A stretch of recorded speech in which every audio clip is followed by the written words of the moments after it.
Good afternoon. A quick recap. कल मैंने numerology के ऊपर वीडियो बनाया।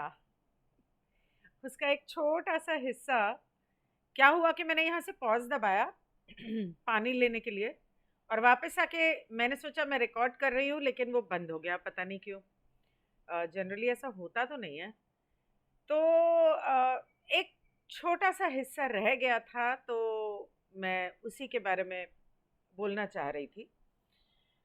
तो जब आप पूरा सुन ही रहे हैं तो ये भी सुन लो। तो आपका जब न्यूमरोलॉजी चार्ट बनता है, 2-3 पेजेस का बनता है, वो उसमें थोड़ी जगह ज़्यादा छोड़ती हूँ क्योंकि कुछ डायग्राम्स होते हैं। तो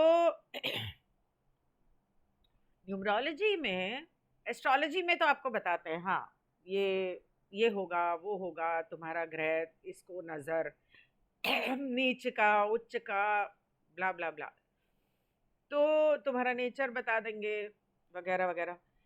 न्यूमरोलॉजी का फायदा क्या है जो एस्ट्रोलॉजी में जनरली नहीं बताते?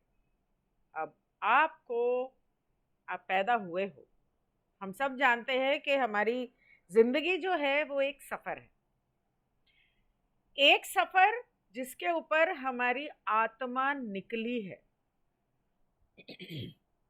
हमारी आत्मा ने ये तय किया, या कुछ लोग मानते हैं ईश्वर ने हमारे लिए तय किया, जैसा भी आप समझो, कि मैं इस सफ़र पर निकल रही हूँ, मुझे यहाँ से ट्रेन में चढ़ना है और वहाँ उतरना है। अब मरना तो सबको है एक दिन, चाहे वो 60 साल में मरे, 600 साल में, या 900 साल में। जैसे पुराने ज़माने में लोग 900 साल तक जीते थे और 900 साल के बाद अपनी इच्छा से शरीर छोड़ते थे। ये लॉ ऑफ वन में हमने सीखा। खैर, तो यहाँ आने की वजह क्या है? यहाँ हम जो करने आते हैं वो क्या है, और जो हम करने आते हैं उसे कैसे करना है? तो न्यूमरोलॉजी के अंदर कुछ हिस्से होते हैं, आई होप आपको आवाज आ रही है, कुछ हिस्से होते हैं जो आपकी जिंदगी तय करते हैं। जैसे मैं लेमैन्स लैंग्वेज में अगर बोलूं, okay, this was in English, so I will continue in English. English Hindi की बहुत प्रॉब्लम हो जाती है। Where are you going? आप कहाँ जा रहे हो? मतलब कि आपको कहाँ जाना है। आपने ये जो जन्म लिया वो कहाँ जाने के लिए लिया? ऊपर तो सबने जाना है एंड में, लेकिन ऊपर मतलब असेंड होके जाना है, ट्रांसेंड होके जाना है, या व्हाट?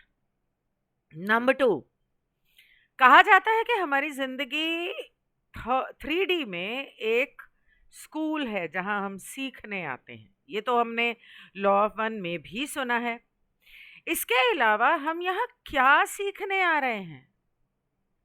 तो जहां हमें जाना है, ओके, वहां हमें कैसे जाना है और हमें कहाँ जाना है, ये हमारा लेसन है कि हमें कहाँ जाना है। नंबर 2, कैसे जाना है। नंबर 3, बेस्ट रास्ता कौन सा है आपको। मैं आमतौर पे, मुझे ये एग्जाम्पल बहुत अच्छा लगता है क्योंकि बहुत सिंपल है समझना। आपको जाना था, आ, समझ लो, गैंगटॉक, ठीक है, नहीं, कलकत्ता। अब आप चढ़ जाओगे अगर दिल्ली की ट्रेन में, इसके अंदर रिश्ते भी आ गए, करियर भी आ गया, आपकी अपनी जिंदगी के का सफर भी आ गया। ओके,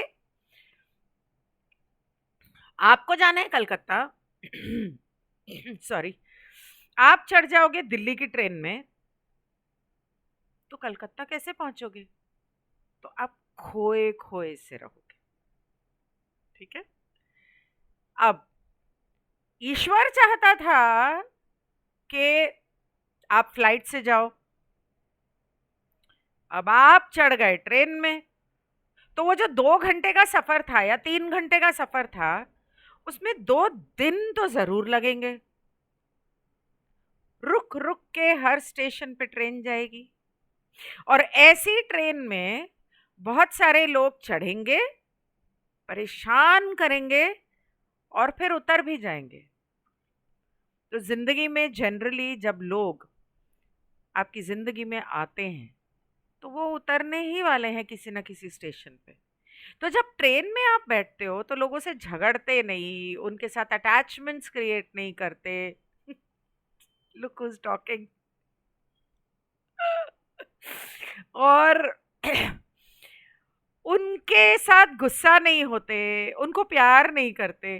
तो जिंदगी में जो लोग आते हैं उनके साथ क्यों करते हो? हाँ, जो अपने हैं, जिन लोगों के साथ आप आए हो, आप ट्रेन में अपने परिवार के साथ चढ़े हो तो उनका तो चलता रहेगा। तो जिंदगी में आप जिस परिवार में पैदा हुए हो उनके साथ भी ये प्यार और गुस्सा चलता रहेगा, पर बाकी दुनिया के साथ तो नहीं ना। आपको पता है वो अगला उस स्टेशन पे उतर जाएगा, राइट? दूसरा, आप जा रहे थे सर्दियों में और आप गर्मियों के कपड़े लेकर चले गए, तो वहां पे क्या हाल होगा आपका? इस तरह जो न्यूमरोलॉजी के नंबर्स हैं, चार्ट के अंदर लोग कहते हैं मेरा एक नंबर है, नहीं, आपका एक नंबर नहीं है। जैसा कि मैं पहले शायद कह चुकी हूँ कि आपके चार्ट में बहुत सारे नंबर्स होते हैं, कुछ नंबर्स बार बार होते हैं, कुछ नंबर इक्का दुक्का होते हैं। कम से कम 7-8 नंबर्स कम से कम होते हैं। और नंबर्स ऐसे होते हैं जो आपकी जिंदगी में अलग अलग समय पर एक्टिवेट होते हैं और कुछ समय के लिए रहते हैं और फिर खत्म हो जाते हैं, ऐसे भी होते हैं। तो जो न्यूमरोलॉजी का बेसिक कोर्स है उसके अंदर आप ये सीखते हैं कि आपको आपकी जिंदगी पे कौन से नंबर्स किस समय से लेकर किस समय तक असर कर रहे हैं। अगर वो अच्छे हैं तो उनका फायदा कैसे उठाना है, अगर वो बुरे हैं तो उनको टैकल कैसे करना है। All right. उसके अलावा आप सीखते हैं कि वो कौन से नंबर्स हैं जो हमें बताते हैं हमारा डेट ऑफ बर्थ है, हमारा टोटल है, हमारा महीना, साल, नाम का नंबर, फर्स्ट नेम का नंबर, लास्ट नेम का नंबर, पूरे नाम का नंबर, वावल्स एंड कॉन्सोनेंट्स। जैसे मैं कल ध्यान में ही नहीं आ रहा था, पता नहीं, कभी कभी होता है ऐसा कि जुबान पे होता है शब्द और याद नहीं आता। तो इस तरह के बहुत सारे नंबर्स होते हैं जो बेसिक में मैं सिखाती हूँ। कुछ नंबर्स होते हैं जो आपको काफ़ी सालों बाद असर करना शुरू करते हैं, किसी को 30, किसी को 35, किसी को 40, इस तरह से। अब वो उनके लिए लकी है या नहीं है, क्या वो गुड एंड बैड एक दूसरे को कैंसिल आउट कर रहा है, क्या हो रहा है क्या नहीं हो रहा है, एक एक आपका जो नाम का अल्फाबेट है, पाइथागोरियन है, वेस्टर्न है, why am I talking in English, Hindi, okay. तो एक एक every alphabet in your name has a period in your life. It decides how and what and जो आप मानसिक तौर पे आप कैसे रहोगे, भावनात्मक, मेंटली, इमोशनली, फिजिकली आपके साथ क्या क्या होगा, ये आपके अल्फाबेट्स तय करते हैं। इसीलिए बहुत इंपॉर्टेंट है कि बच्चों का नाम रखते वक्त बहुत ध्यान से रखा जाए। खैर, ये एक छोटा सा हिस्सा रह गया था, तो मैंने सोचा जब आपने बाकी का सुन लिया तो ये भी ज़रा सुन लो। सो in case you happen to want to join my numerology course, it is beginning today, but I will be recording every session. So अगर आप अगले हफ्ते में भी इसे ज्वाइन करना चाहते हो, this is today's 9th of April 2023। कहीं ये वीडियो 2 साल बाद देखो तो ये मत समझ लेना, इसलिए डेट बता रही हूँ।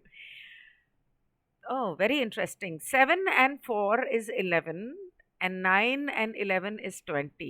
Very interesting date. That date is my life path number. Seems like this course today, that begins today, is going to change my life. Let's see how it goes. Meanwhile, you take care, and if you want to join the course, 2 दिन के अंदर मुझे message करना, क्योंकि उसके बाद 2 दिन के अंदर पेमेंट करनी पड़ेगी, तभी आपको रिकॉर्डिंग मिलेगी और उसके बाद नेक्स्ट संडे आपको नेक्स्ट लेवल में आप जॉइन कर पाओगे। Thank you so much. Good bye. Have a great weekend.